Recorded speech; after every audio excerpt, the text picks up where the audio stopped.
we have some major updates regarding the red heifer war started by Trump. Just vibes, some red cows. That's why we're losing, because nobody has a plan. Nobody thought through the Strait of Hormuz. And so he's out there begging everybody to get involved. Oh, I picked a fight, and actually, I don't really like to fight. I don't like to get my hands dirty. I don't even touch my own door handles. Can somebody else go beat up Iran for me? And so now he's looking at India, and he went over there. It's like, hey, you guys send some troops to the Strait of Hormuz. We got to keep that open. And India came back and said, sorry, buddy, we're not getting involved. So we can add them to our ever-growing list of countries who are telling Trump, you started it. You can finish it. And you know what? He actually can't finish it. That's kind of the point of this whole thing. So there was some huge breaking news this morning. Joe Kent, that is our Director of National Intelligence, of Counterterrorism, just formally resigned from his position, citing opposition to this illegal war. Now, I want you to know, in case you don't follow Joe Kent, and maybe you don't follow politics that closely, maybe you're never a Republican, Joe Kent is not just a random person who got the job without proper qualifications. This is not like a Nepo baby, right? This isn't like Jared Kushner going around the world negotiating on Trump's behalf and going, how are you qualified to do this? Joe Kent has actually served this country honorably. And just by way of background, in case you're not familiar with his backstory, while serving in Syria in January of 2019, Joe Kent, his wife, Shannon Kent, his late wife, lost her life to a suicide bomber. They met serving, and they got married, and they had 2 kids. Shannon was the first female combat death in Syria since combat operations began against ISIS. And she was also the first female U.S. service member that was killed by enemy fire in more than 3 years up until that point. And as you can see, she left behind her 2 children with Joe, just 3 years old at the time. The other was 18 months old at the time. Devastating story, right? And I share that with you because I want you to understand that Joe Kent is both professionally and personally qualified to give his opinion on the threat of overseas terror, whether or not it is worth American lives, to send American lives over there. And he addressed his letter, as he should, to the president. That is who he serves. And this is what he wrote. He wrote, President Trump, after much reflection, I have decided to resign from my position as the Director of National Counterterrorism Center, effective today. I cannot, in good conscience, support the ongoing war in Iran. Iran posed no imminent threat to our nation, and it is clear that we started this war due to pressure from Israel and its powerful American lobby. I support the values and the foreign policies that you campaigned on in 2016, 2020, 2024, which you enacted in your first term. Until June of 2025, you understood that the wars in the Middle East were a trap that robbed America of the precious lives of our patriots and depleted the wealth and prosperity of our nation. In your first administration, you understood better than any modern president how to decisively apply military power without getting us drawn into never-ending wars. You demonstrated this by killing Qassam Soleimani and by defeating ISIS. Early in this administration, high-ranking Israeli officials and influential members of the American media deployed a misinformation campaign that wholly undermined your America First platform and sowed pro-war sentiments to encourage a war with Iran. This echo chamber was used to deceive you into believing that Iran posed an imminent threat to the United States and that should you strike now, there was a clear path to a swift victory. This was a lie and is the same tactic the Israelis used to draw us into the disastrous Iraq war that cost our nation the lives of thousands of our best men and women. We cannot make this mistake again. As a veteran who deployed to combat 11 times, and as a Gold Star husband who lost my beloved wife, Shannon, in a war manufactured by Israel, I cannot support sending the next generation off to fight and die in a war that serves no benefit to the American people, nor justifies the cost of American lives. I pray that you will reflect upon what we are doing in Iran and who we are doing it for. The time for bold action is now. You can reverse course and chart a new path for our nation, or you can allow us to slip further toward decline and chaos. You hold the cards. It was an honor to serve in your administration and to serve our great nation. Guys, if anybody was qualified, it would be that guy. And shout out to him, man, and thank you for your services. Wow, this man has been deployed 11 times. And this is not a good look, guys, because This probably was the only guy that was qualified to do what he was doing. And Trump has led us into a bad place, man. Seriously.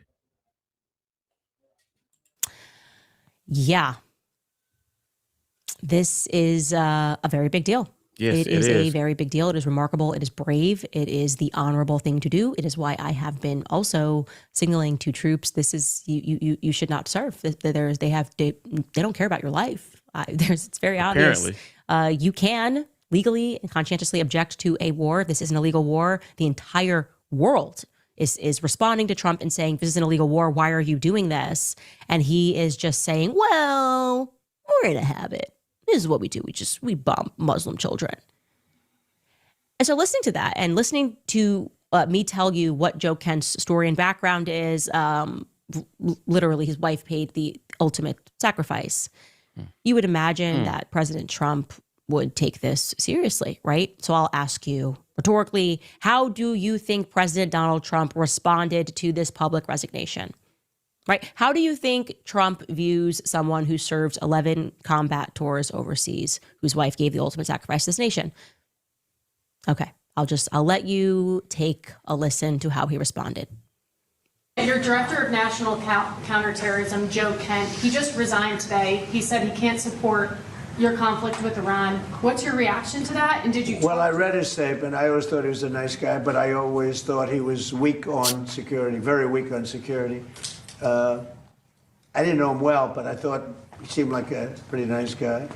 But when I read his statement, I realized that it's a good thing that he's out, because he said that Iran was not a threat. Iran was a threat. Every country realized what a threat Iran was. The question is whether or not they wanted to do something about it. And many people, many of the greatest military scholars are saying for years that presidents should have taken out Iran because they wanted a nuclear weapon. They were, if we didn't do the attack, or if I'll go a step further, if I didn't terminate the Iran nuclear deal given to us, one of the worst deals ever made by Barack Hussein Obama. Remember when they said, Oh Lord, y'all. Now he's finna pivot to Obama. This is what they've been doing lately. You know what I'm saying? When they don't want to answer something, or when you ask them a tight question, they pivot and blame Obama for everything. Obama hasn't even been in office for 10 years. Boeing 757s over there, loaded with cash, hundreds of millions of dollars. You would have been very happy. This was a wonderful. They said hundreds of millions. People forget that. Does anybody remember? Right? You remember hundreds of millions. He's just rambling at this point, because all this shit he talk about, what does that have to do with what these people just asked him? Of dollars in a Boeing 757. I think there are two of them loaded. They took the seats out and they put cash. And it was so much that there wasn't a bank in Virginia, Maryland, or D.C. that had any money left. They stripped them of all their money, put it into place, sent it to Iran almost as ransom. That's not going to happen with Trump. And nobody ever did anything about it. Nobody ever said anything about it. Can you imagine if I did that? So they've been a threat for a long time. Oh Lord, y'all. It wouldn't be Trump if he made it about himself. But they've really been a threat. If I didn't terminate Obama's horrible deal that he made, the Iran nuclear deal, you would have had a nuclear war 4 years ago. You would have had nuclear holocaust, and you would have had it again if we didn't bomb the site. Here's the thing. You have a man that served our country. He's been deployed 11 times, right? His wife even died on the line in combat. This man was left a widow with 2 kids. And this is the respect that you have to give him, just because he disagree with you on one thing, just because he's not bootlicking and kissing the ring for you. You want to try to make him seem incompetent and try to smear him just because he's not going to go along with your plan. Wow, guys. I never really had a problem with Trump in the past, because I never really paid him any mind. But now, as time goes on, I'm starting to realize that he's a real scumbag and he's a piece of shit. I mean, seriously, he just gave this man no respect. Seriously, this is a man who served our country with honor, and this is what you have to say about him. He's weak. How do you know he's weak? He's weak how?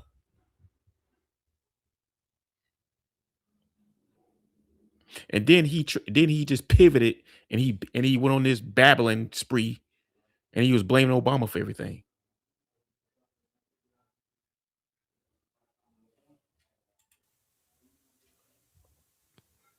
Just rambling.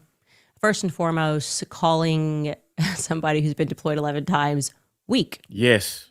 for actually understanding what that means, right? To understand what it means, like I said, you can have bots on the internet, but you cannot make bots suit up and put boots on the ground and go fight your wars. Okay, Joe Kent did that. So he has an understanding of what it means to put people in harm's way and for them to be willing to die for the country's security. So his measure is going to be infinitely more precise than Trump's is, right? To them, they're playing like Monopoly, right? They're like figurines on a board. They don't care. Okay, how many do we need out here? Okay, how many? They're playing Battleship. It's not real. It's not real because they have never had any true stake in the game, right? They don't have any skin in the game. Does he have sons who know how to shoot? Yeah, actually, Don does. Eric does. Why doesn't he deploy them? If he needs all these troops and it's so obvious and it's so clear and it's so moral, why are you throwing it back to something that you did, which did not involve troops on the ground? You're talking about reversing a policy for security, which is what Joe Kent is saying. There is no imminent threat with Iran. And because he can't articulate one, he just throws it back to Obama, who did have a bad policy, by the way, which is a policy that I believe should have been reversed, by the way. But what does that have to do with what he just asked you? What are we doing in Iran right now? I'm glad he's gone. I'm glad he's gone. I like to be surrounded by people who lie to me. Exactly what Charlie had intimated in those messages with Brett Weinstein, that if you're close to him, if you're in his ear, that's why they're constantly around him. They create this side of hive mentality. Everybody thinks this. No, this is going to be amazing. Everyone's going to love you. It's perfect. No, there's a big threat. It's going to happen tomorrow. And they're wrong. And they're lying. They just want Trump to send Goyim to die. And now you have Trump sounding like Bibi, pretending, just uttering the term nuclear holocaust. That's just fear-mongering, okay? It is just... by the way, I do want to point this out. It just always kills me about like the nuclear threat always lingering. The only country that has ever dropped nukes in the history of the world is us. America. Okay? The same country that's always using this idea of the threat of nukes as an excuse to allow them to invade other countries. It's us. Just something I noticed. We're the only ones that ever did that, actually. And it's always the Zionists who you could argue created those nukes, right? Oppenheimer, you could argue that was a special kind of project. They're the ones that are constantly fear-mongering about it. So take a listen to Bibi Netanyahu, by the way, warning us about how close Iran was to nukes, always on the brink of nukes. Over the course of 3 decades, they've been... Guys, that guy been saying that shit for like the past 30 years. I mean, at some point, we would have seen some kind of nuclear explosion or some shit. But it's never happened. And it's always, within a few months, they'll have one. On the brink of nukes. Take a listen. If not stopped, Iran could produce a nuclear weapon in a very short time. It could be a year. It could be within a few months. They have the wherewithal, the stored up, preserved knowledge to make a bomb very quickly if they wanted to do it. Iran is so dangerous. Weeks away from having the fissile material for an entire arsenal of nuclear bombs. They're very close. They're 6 months away from being about 90% of having the enriched uranium for an atom bomb. Iran is gearing up to produce 25 bombs, atomic bombs a year, 250 bombs in a decade. Ladies and gentlemen, time is running out. Iran will be capable of producing alone, without importing anything, nuclear bombs within 3 to 5 years. Totally true. It's always totally true. Just a couple of weeks, they're going to have nuclear bombs. They just lie because they need the bodies. They need the people like Joe Kent. And then to see him be so disrespected. If it never happened within 30 years, guys, it must have been a lie. I mean, it's just what they do. And you know what they're going to do now. It's what they're already doing. They're going to smear and they're going to attack and they're going to threaten Joe Kent. Here are some of the immediate responses that are already floating online, okay? You have Lindsey Graham, who is so blackmailed it hurts. He wrote the resignation of Joe Kent as the director of National Counterterrorism Center could not have come at a better time.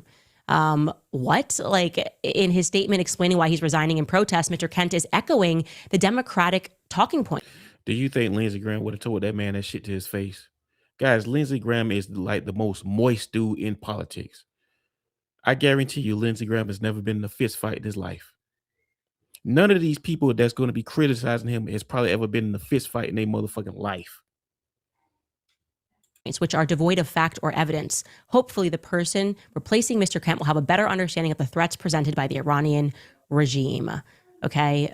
Next up, we have Mark Levin, our resident psycho. I wonder if this guy, Joe Kent, was about to be fired, but quickly resigned first. That's how these things typically work. He's part of the radical, isolationist, woke right cabal. Okay, so he just got called a leftist by Lindsay. Now he's woke. Typical Mark Levin, always spreading propaganda. Right, radical, isolationist. Watch how the left-wing media use him to attack the president and the military campaign against Iran. In part, that's why he wrote that letter. I wonder if he was one of the leakers inside of the administration, just asking questions. Another soft dude that's probably never been in a fist fight in his life, Mark Levin, another moist guy. You know what I'm saying? Mark Levin doing what he does best, just spreading propaganda. Laura Loomer follows up, so disrespectful to President Trump. But don't say I didn't warn you about Joe Kent and his wife, who works for the Trump hater and radical. Guys, I don't understand why Trump listens to this woman, man. This woman is cuckoo for Cocoa Puffs. I mean, this woman is crazy as a motherfucker, man. I think she's on like some kind of medication, and Trump listens to this woman. She's in Trump's ear. And you see, this is probably mainly why we're in this bullshit right now, because you have people like this in his ear all the time, all the damn time. Her, Mark Levin, Ben Shapiro, people like that, they're in Trump's ear. Left Jew hater Max Blumenthal. Why does the White House allow these people to have wins? I would fire everyone and teach them a lesson that they would never forget. Rule with an iron fist. Punish everyone who leaks and undermines you. Also, stop putting Democrats in the Trump admin. It was never going to end well. I told you. Alan Dershowitz just threw it back to, neo-Nazi, Jew-hating, Israel basher, quits administration. Good riddance to bad garbage. Yep. Everyone who doesn't think that we should be sending our sons and daughters to die for Israel is a Nazi. Okay, that's what we got. Everybody who doesn't think, who sensibly believes. Guys, all these guys that she just showed which is a bunch of moist people, a bunch of moist dudes that probably never been in a fist fight in their life. Alan Dershowitz, Mark Levin, and what's the other dude's name? I forgot his name. Lindsey Graham. These dudes, and he's a homosexual. These dudes have never been in a fist fight in their damn life.